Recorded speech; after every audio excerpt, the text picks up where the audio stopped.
Hey, what is going on guys, Rob here from the Hybrid Network with a quick spoiler-free review of Spider-Man Homecoming. And let me start this by saying I absolutely loved this film. For me, this was better than the Raimi films, so let's get into all the pros and cons.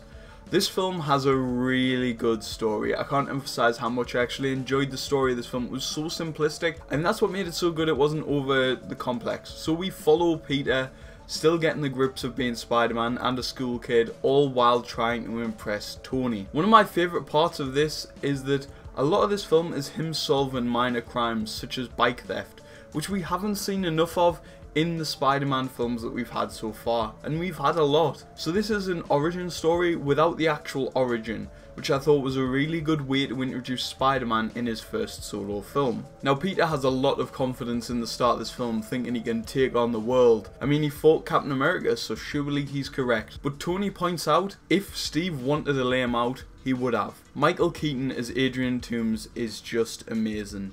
Probably the MCU's best villain. He's at least up there in the top 3 because he is just really good, and we get a lot of this film dedicated to him. Like the entire start of this film, like at least the first, I'd say 10 to 15 minutes, is him and why he chose to become a villain and why he's going down this path. Now I can't go into spoilers, but later on in this film, a confrontation between him and Spider-Man is genuinely really intense, but also proves that he doesn't need to shout to get his point across. He doesn't shout once throughout this whole film, but instead he just delivers his lines with such meaning and this sinister way that you wouldn't mess with him at all. The other villains in this film are okay, they don't really have much to do, but they serve their purpose, so no real complaints from me. Tony Stark is really good in this, but don't worry, this definitely isn't an Iron Man film. He is barely in this, but when he is, it really works, and you can tell he feels responsible for Peter because he brought him into this world. Finally, it feels as if we're in a real school,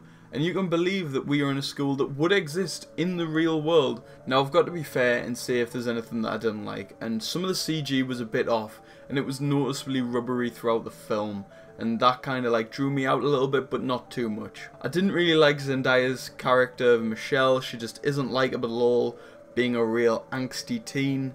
Now I get that some people are actually like that in the real world. A couple of things and spoilers that I didn't like, but I can't say them. They aren't game changers, but in hindsight they don't really make sense. So I'm going to give this film a B+.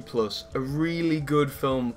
One of the best in the MCU so far. What did you think of Spider-Man Homecoming? Leave that down in the comments below. I've been Rob from the Hybrid Network. Please like, subscribe, press the alert button so you know when we upload.